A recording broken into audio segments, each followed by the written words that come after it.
What's up, everybody? This is John with Knapp Racing.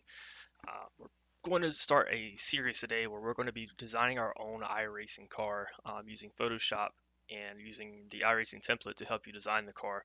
This is a process that pretty much anybody can do. It's pretty easy to learn Photoshop, and I'm going to walk you through step by step to learn how to really do this.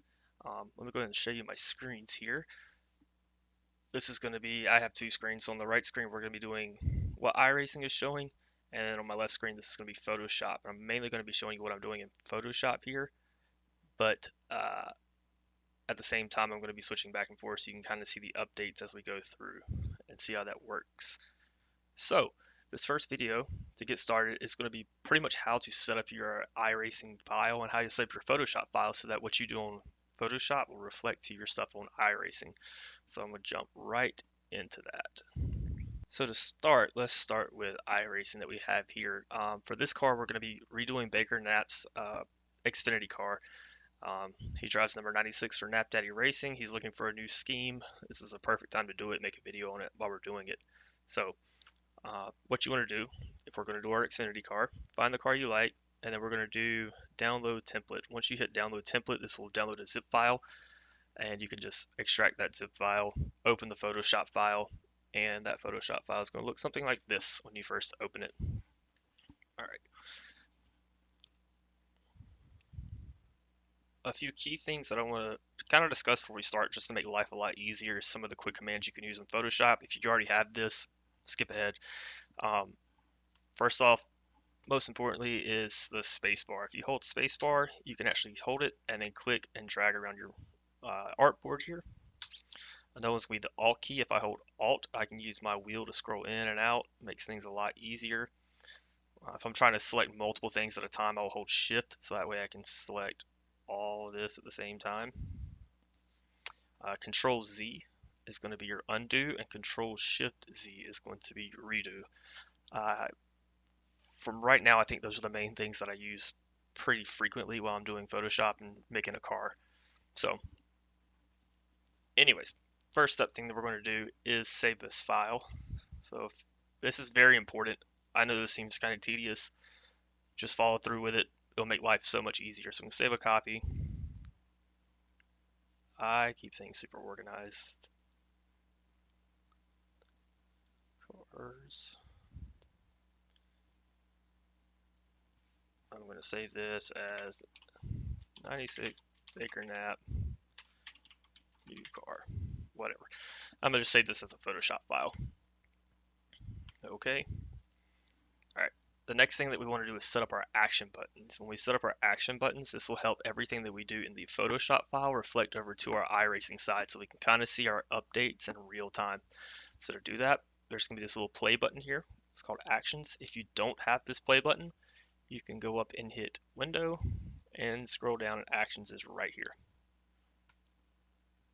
All right, so when we open up our Actions button, this is what it's going to be looking like right here. You might have more stuff. I've deleted a lot of things just because I don't use them, and it just makes things simpler. You don't have to, doesn't really matter. Anyways, we're going to go in here and hit this plus button. This is going to create a new action, and I'm going to label this as main.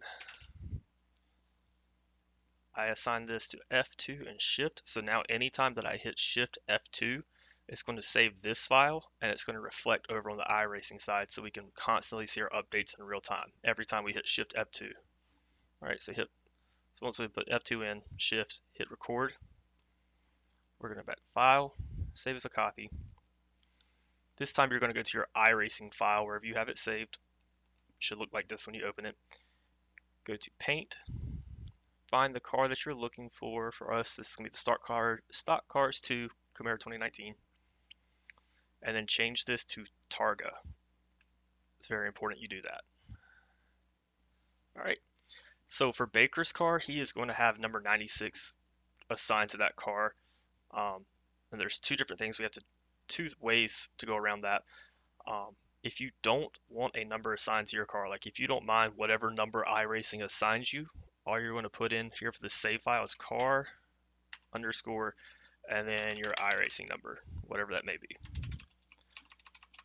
If you do want the number on your car to show up every time, like that is your number, that's going to stay there, we're going to hit car underscore num NUM underscore, and then your iRacing ID. Save. Okay. And that should save. And once that saves, we're going to hit stop. Make sure you hit stop. All right. So now, if I save this file, hitting Shift F2, this is going to reflect on our iRacing side and turn the whole car blue. So that's what our base paint shows. So that's exactly what we want to see over there. All right. The second part, we're going to do this again, same process. Plus button. This time we're going to name this spec. And this is going to be for our spec map, which will be in a later video. We're going to go ahead and set it up just so we don't have to worry about it later. F3 is what I'm going to assign this to, and Shift. Hit record. Same process. File, save as a copy. We're going to find our iRacing file again. Paint. And then stock cars 2, Camaro 2019. Targa. When we save this as a spec file, we have to label this as car underscore spec underscore, and then your iRacing number, whatever it might be.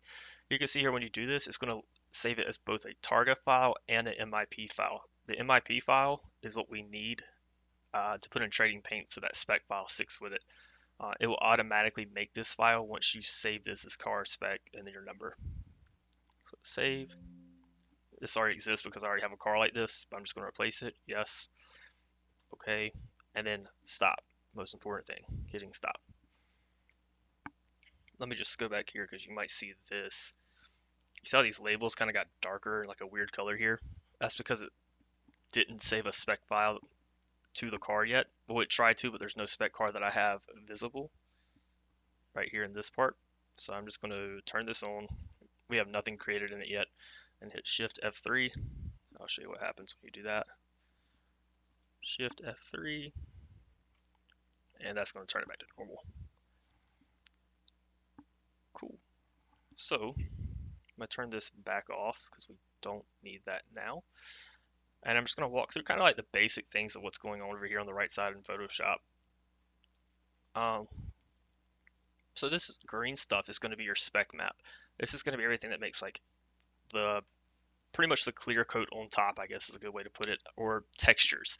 Like your chromes, your mattes, your gloss, semi-gloss, candy paint, all that stuff is going to be controlled right here in this area. This will take a little bit more time to explain, so this is going to be a completely separate video. It's the last thing that we do when we're making a car, one of the last things we do. So we're just going to collapse that now, have it turned off, don't worry about it. Moving to the red, this is all the stuff that iRacing provides that we don't necessarily need, but I'll just walk through it anyways. Wireframe is always super cool because you can see exactly how the car is, how the contour of the car is really. And this will help you line up some things later on. You could just eyeball it, but this also kind of helps you can see like where the gas cap is going to be, where the flaps are at over here. So I'll leave that off for now. The mask is pretty much this brown layer right here that helps you see the cuts of the car. I like to leave it on because I hate making a car looking like this. I have no idea what I'm doing, so I leave that on. License is going to be the iRacing stuff, which I guess is right here. That doesn't matter, we can turn it off. Sponsor blocks. This is kind of the guide where you could put sponsors at. I don't really use this. You can when you first start. I don't find it very beneficial. I just slap stuff anywhere. Let's turn that off. Number block showing you where the numbers are going to go. That's kind of beneficial. But again, you can kind of eyeball things. And then you have your car mandatory, which is going to be like the grill and all this other stuff that you don't, iRacing is going to put in there regardless of what you do with it in here. So we'll just have that on for now. I guess will be a good reference for us. And then this blue stuff is where we're going to be doing most of our work at.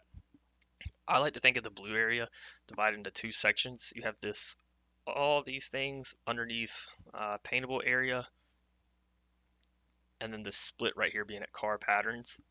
Everything that I will do to the car, I like to put under car patterns, not underneath the folder itself, but just underneath this layer. And then this is all stuff that iRacing has already given us. So you can see like our tigs over here, we can turn on and off. I'll leave those off for now. Decals, turn those off. Color change logos are going to be more like your Goodyear side, where Goodyear's at. You can also change the color of your Camaro up here at the front. We may do something like that later, depending on what Baker wants. Spoilers, don't really have to have that on now. Tape, doesn't really matter now. The roll bar color is going to be, it's kind of hidden. It's this tiny little block right here. It's just this one block. If I change the color to this, it's going to change the color of the roll bar on the inside. We might do something later with that. I might just leave it as white. I don't really know. We'll see. Pit box colors are going to be these two things right here. This one on the left is going to be the base of your pit box. The one on the right is going to be the roof or the awning of your pit box. So we will change those colors later as well, but I'll turn them off for now. And then your pit board is going to be this square that's located in this back right wheel. I'm all over the place with this. Right here.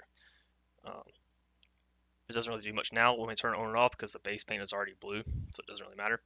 But we will be changing that later, also putting a number in it so you can see your pit board easier when you're coming in.